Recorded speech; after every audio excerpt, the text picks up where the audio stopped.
Alam niyo po, napakalungkot po para sa amin na marinig na merong kayong ibinigay na affidavit na nabahiran dito po sa loob ng Senado. Dito sa plenaryo ng Senado ay nabahiran ng matinding masasabi nating kasinungalingan sapagkat magkaiba ang kanyang sinabi. October 3, 2016, sinabi niya walang kinalaman ang Pangulong Rodrigo Roa Duterte. February 20, March 6, na iba na ang istorya.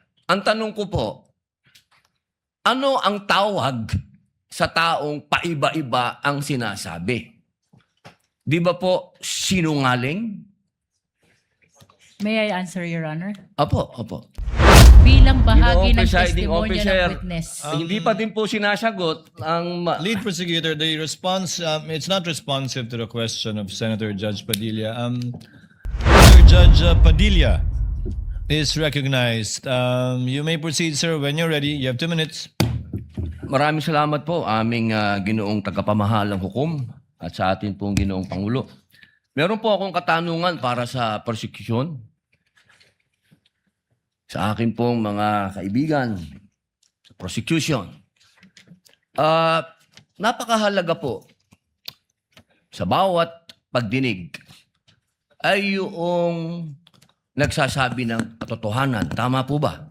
Tama po. Opo. Pagka ang isang witness po ay naging halimbawa ng paiba-iba ang sinasabi, ano pong tawag dito?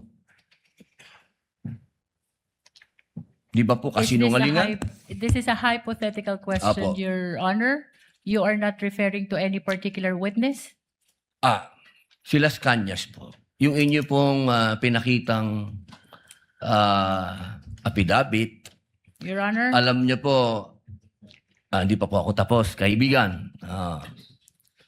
Alam niyo po, napakalungkot po para sa amin na marinig na merong kayong ibinigay na affidavit na nabahiran dito po sa loob ng Senado. Dito sa plenaryo ng Senado ay nabahiran ng matinding masasabi nating kasinungalingan sapagkat magkaiba ang kanyang sinabi. October 3, 2016, sinabi niya walang kinalaman ang Pangulong Rodrigo Roa Duterte. February 20, March 6, na iba na ang istorya. Ang tanong ko po, ano ang tawag sa taong paiba-iba ang sinasabi? Di ba po sinungaling? May I answer, Your Honor? Opo. Kagaya po ng aking binigyang linaw kanina at paulit-ulit na rin pong sinabi ng ating presiding officer. Pakisagot na lang po kasi yun lang po ang tanong. Tama po ba o mali na tawaging sinungaling ang taong iba-iba ang sinasabi? I'm sorry, Your Honor, but I need to qualify my answer. Mr. Presiding Officer, isang simpleng tanong lang po. The lead prosecutor may agree or disagree or state a different characterization. I can state a different characterization if I'm asked by the good Senator Judge. You may disagree or agree with the Your statement Honor. of the Honorable Senator Judge Padilla. Feel free to say no or yes, Counsel. Kagalang-galang ng mga senator judges at sa atin pong mga nanonood na kababayan. Dahil binanggit po ng kagalang-galang na Senador Robin Padilla ang pangalan at ang affidavit ni Arturo Las Cañas, nais ko pong linawin ang kanina ko pong manifestasyon. Ito po ay ipresenta sa impeachment court bilang bahagi Ginoong ng presiding testimonya officer, ng witness. Hindi pa din po sinasagot ang Lead prosecutor, the response, it's not responsive to the question of Senator Judge Padilla. Allow me to, if the good Senator Judge will allow the presiding officer, pwede ba nating sabihin, lead prosecutor, na ang testigong pabago-bago ang kanyang testimonya sa magkakaibang petsa o araw o panahon ay isang testigong hindi maaasahan. Without particular reference to Arturo Las Sa Cañas, pangkalahatan, I agree with you, Honorable Presiding Officer. Posible nagsisinungaling siya sa isa, nagsasabi ng totoo sa isa, o nagsisinungaling sa isa, nagsasabi ng totoo sa isa, hindi na natin malalaman yun. Tama po ba yun? Without particular reference to Arturo Las Cañas, I agree with you, Honorable Presiding Officer. Thank you. Maraming salamat po, aming ginoong You may proceed, tagapamahalang Senator hukom. Judge Padilla. Opo. Kasi po, katulad po ng sinabi ng aming Senator Judge, 10,000 hours, Pampilo Lacson, napakaliwanag po ng sinabi niya. At kami din po dito, ako po mismo ay gumawa din ng panukala na dapat yung mga nagsisinungaling dito, yung mga paiba-iba ng testimony na nagiging aming mga witness, ay dagdagan dapat ang sintensya ng perjury. Kailangan amendahan ang batas na yan. Ngayon, bilang pakiusap po sa inyo, sa prosecution, pwede po ba na sana ay maiwasan natin ang pagbibigay ng witness na may kasong perjury? Hindi na po ito si Las Cañas. Ang sinasabi ko po ay yung dalawang mahal nating witness, si Attorney Jeremy Lotok at si NBI Agent Kalilong, na sa mga oras na ito ay may kasong hinaharap na perjury. Pwede po bang iwasan natin na may mga ganito tayong witness para ang nasasakdal po kasi dito ay ibinoto ng 32 million na tao. Sana po, aming mga mahal na kaibigan sa prosecution, ay isipin nating mabuti bago po tayo magbigay ng mga witness na may perjury na kaso o nagkaroon po kami ng dahilan na gumawa ng amenda na itong perjury ay amendahan. Pwede po ba yun? Your Honor, with all due respect, I would like to take exception to the question and manifestation of the Honorable Senator Judge Robin Padilla.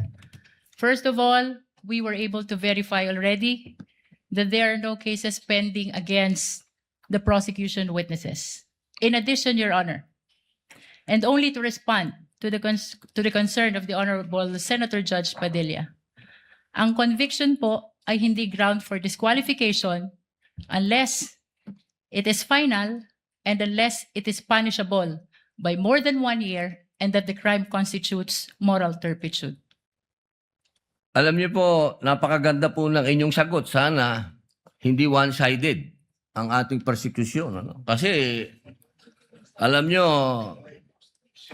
pag kayo ang pagpabor sa inyo, alam niyo ba, bawal po ang ginagawa. Kindly maintain Presiding order officer, within the bawal po court. ang ginagawa nitong nasa harap natin, nagkukomento. Kindly maintain order in the court. The Sergeant at Arms, by authority of the Senate President, is directed to kindly maintain. Hindi po Order in the sila allowed. Mag-ingay. Korte po ito. Thank you. You may proceed, Senator Judge. Who was speaking? Ako po. You may proceed, Senator Judge. I was Padilla. interrupted.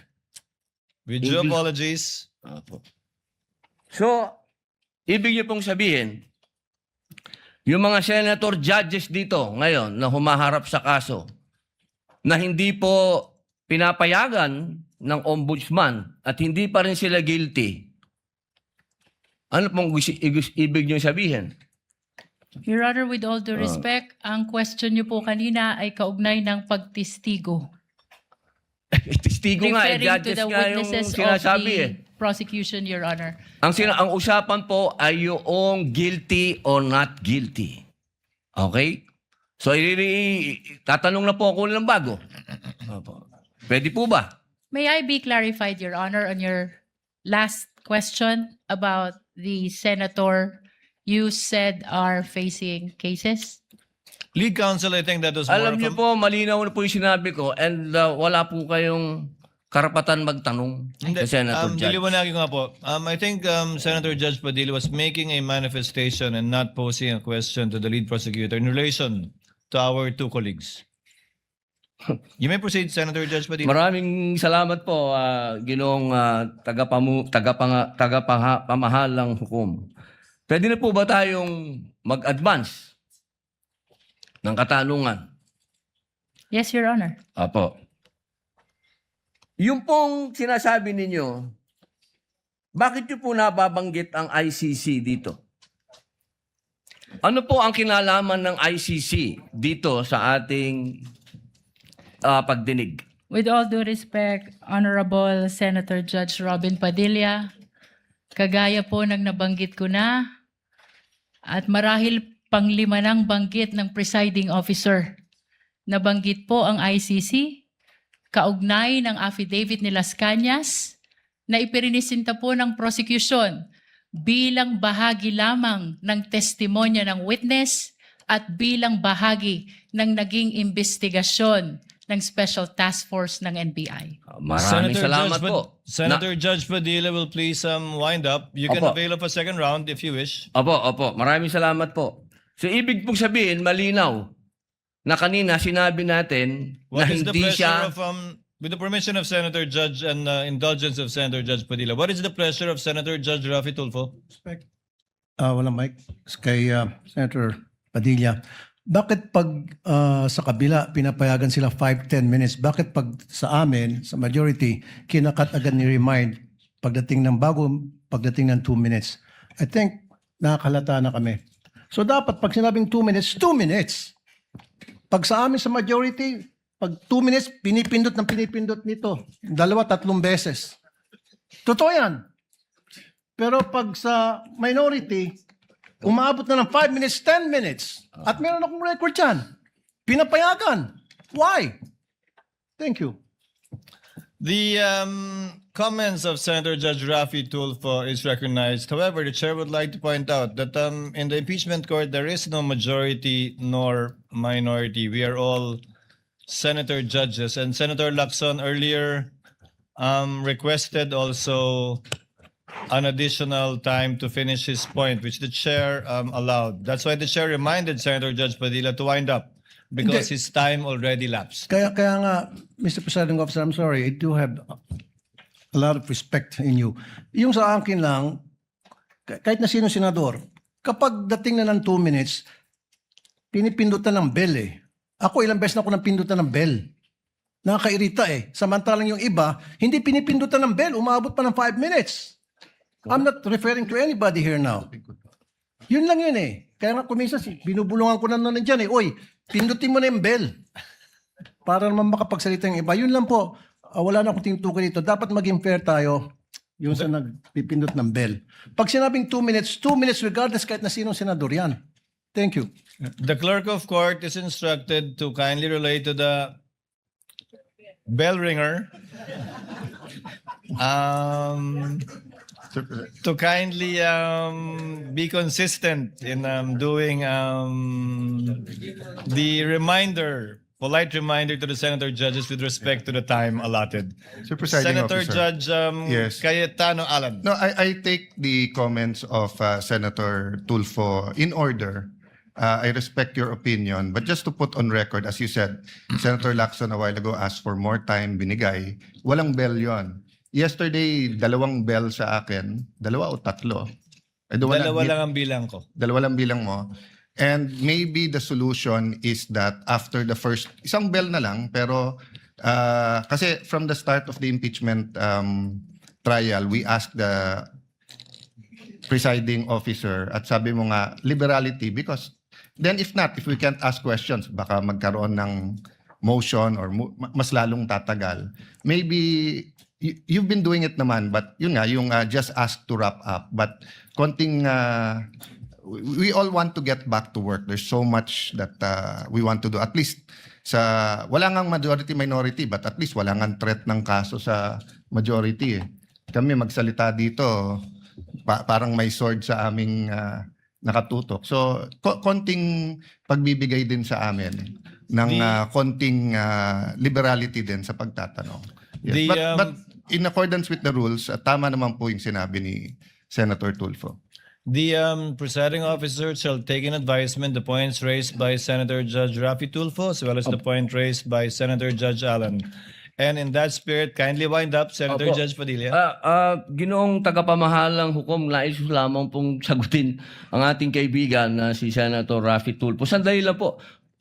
Kaibigan, mas mahaba kasi yung sagot ng ating prosecution. Ako po ay nagtatanong lamang ng oo ba o hindi. Opo. Pasensya na po. Opo. Kindly wind up, Senator Judge Padilla, but you're gonna Opo. bail of the Maraming second round salamat if there's po. one. Tatalon na po ako. Dito na po ako sa aking kaibigan. Maraming salamat po, kaibigan. Opo. Sa akin pong kaibigan, kay Attorney Matibag, mahal na saksi. Mabilis lang po ito. Ako po ay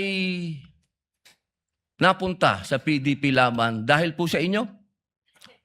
Tama po. Opo. Kayo po ang kumimbinsi sa akin. Tama po. Campaign manager nyo pa po. Opo. At masasabi po natin na isa kayo sa nagpa-number 1 po sa akin. Tama po. Sa lugar po namin, number 1 po kayo. Opo. Attorney Matibag, sumama po ako sa inyo dahil alam ko na isa po kayo sa arkitekto ng pagkapanalo ni President Rodrigo Roa Duterte. Tama po ba? Hindi po. Sapagkat noong 2016, ako po ay campaign manager ng Region 4A ni Secretary Mar Rojas po. Ayun. So hindi po kayo connected nung panahon na yon kay Pangulong Rodrigo Roa Duterte? Hindi po. Opo. Kung kayo po ay nagtatrabaho sa mga iba't ibang politiko, kayo po ba ay matatawag na political analyst o political ano pang tawag po doon? Yung mga nagsasagawa, nagpapatakbo ng politika ng bawat politiko? Well, maaari pong matawag na tayo ay tumutulong sa ating pinaniniwalaan na kung sino po ang dapat manungkulan sa ating bayan. Opo. Ibig pong sabihin, pwede po kayong gumawa ng isang kandidato at manalo. Makatulong lang po. Sapagkat ang paniwala ko po, hindi naman po isang tao, lalo na ako, ang magpapanalo ng isang kandidato. Opo. So ngayon po, masasabi po natin na pwede po kayong magtrabaho bilang isang political operator? Ano po bang konteksto ng political operator? Ang ibig ko po sabihin, ako po ay nasasama sa isang political party noon. So tumutulong po tayong maipanalo ang isang kandidato ng political party. Opo. Maipanalo lang po? O ano po ba ang trabaho ng political operator sa Pilipinas? Pwedeng gumawa? Pwede din sumira? Well, ang political operator to be successful, kailangan po yung kanyang sasamahan ay magtagumpay ang kanya pong laban at advokasya. Okay. Yun lang po. Maraming salamat po, kaibigang attorney. Thank you, Senator Judge Padilla. The Senate President is recognized for his interjections. Thank you. Thank you, Mr. Presiding Officer. Tutuloy ko lang po yung mga katanungan ng mga kasamahan ho natin kanina. Mr. Witness, yung babalikan ko po yung persons of interest. Itong person of interest, ito yung nakausap niyong actual killer? Yung persons of interest po can be characterized na merong nakausap. Hindi, At pero merong- yung kausap niyo, ito ba yung actual na nakontrata? Well, persons of interest yun nga po, ang sinasabi nga po natin, ito yung maaring makapagturo. Hindi ba po natin nakausap ito lahat? Ang sinasabi ko po kanina, dun sa atin pong mga nakilala, meron na pong mga pamilya na gustong makipag-usap sa atin at magbigay ng impormasyon. Hindi. Katunayan, nakakausap na po. Hindi, so hindi ito yung actual na nakontrata? Yun po yung dumadaan pa po sa proseso ng aming pong pag-iimbestiga.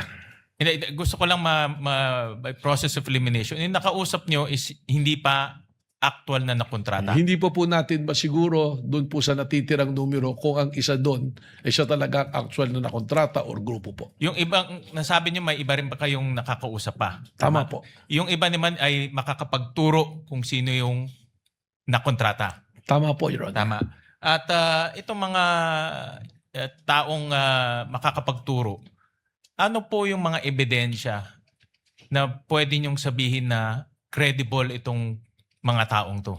Doon na po pumapasok yung mga intelligence report po sa amin using our tools, the human intel and the Give me an officer's example. intel. Bigyan lang niyo kami ng concrete example na ito ay credible, pwedeng paniwalaan na magtuturo. Just give us an example. Yung ginagamit po namin dito na human intel ay yung mga dati na rin po naming informants na nasa ground po na nakakakuha po ng mga intelligence na ipinapasa po sa amin. So base ito sa human intelligence. Human intel po, tama. Pero pwede ring mangyari na itong person of interest wala ring kalalabasan. Posible po yun. Nangyayari po yan sa mga kaso po na... So yung nasabi nyo kahapong 3 to 6 months, pwede rin after 6 months, 0. Walang kalalabasan. That is a possibility. Pero gaya nga ng sabi ko, because we were able to narrow down the numbers at meron pong strong indication right now, kasama na nga po yung hangarin ng mga pamilya nitong mga taong nakausap na tinitingnan natin, eh dito po namin ibinabase na mukhang lalabas po ang positibong resulta po. So in other words, yung probability, mataas. Mataas po. Gaano kataas? Bigyan nyo kami ng more or less lang in Siguro your own po opinion. from the scale of 1 to 10, dadadun po tayo ngayon sa 6 to 7 po. 6 to 7 na merong kalalabasan na magtuturong may nakontrata. Tama po. Oh. Babalikan ko lang yung statement nyo na nakakausap nyo parati yung na-mention nyo yung Vice President Security Group. Tama Kasama po yun sa isinama natin na pag-aaral po, pag-imbestiga. Correct. Kasama ba sila sa persons of interest? Itong Vice President Security Group? Meron Kasi pong... nabanggit nyo kahapon na madali silang tawagin, nandun lahat. No? Kasama ba sila dito sa persons of interest ninyo? Well, Kung pwede nyong sabihin, I know you're investigating, kung pwede lang sabihin, actually, meron pong personalidad na kasama ron. merong kasama doon. But naintindihan ko na itong VP Security Group is also members of the government. Yun nga po yung sinasabi ko that there are, actually doon po sa aming na narrow down, there are many uniform who is in active service. Na pwede rin palitan ng executive at any given time. Tama? Tama po. So paano, kung pwede silang palitan, paano sila nagiging persons of interest na merong potentially manggaling sa kanila itong pagkokontrata? Yun po yung precisely the reason na ayaw po natin na yung term na tinatawag na masunog yung atin pong lead na kinukuha. Baka po maka-apekto pag nagkaroon po ng mga sudden po na galawan. So right now, yung tao po nating sinusundan at para madali rin po sa aming pag-monitor and surveillance, mas maigi po na nakapirmis po. Sige. Maraming salamat, Ginong. Salamat Thank po. you, Mr. Presiding Officer.